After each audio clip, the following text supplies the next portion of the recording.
Nu har vi sat forsøget op her med et søm, en magnet, og vi har sat sømmet fast med noget tråd heroppe og her i den ende af sømmet. Og så har vi gjort, så det lige præcis, at sømmet lige præcis ikke rammer, så det bare bliver tiltrukket. Og så har vi tænkt os at varme sømmet op, så domænerne inde i sømmet, de ændrer sig, og så ændrer sådan, sømmets placering sig, så den ikke længere er på samme måde her. Forstår du ikke for at brænde den der telefon her? Jeg holder den også ned. Jeg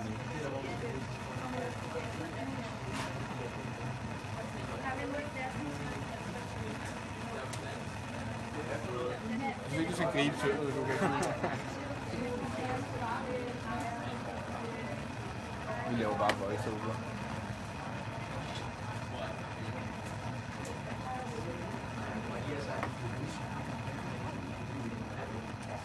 Med på den. Som I kan se, så gav magneten slip på sømmet, og det er fordi, at der er nogle små magneter eller domæner inde i sømmet, der bliver rettet mod magneten.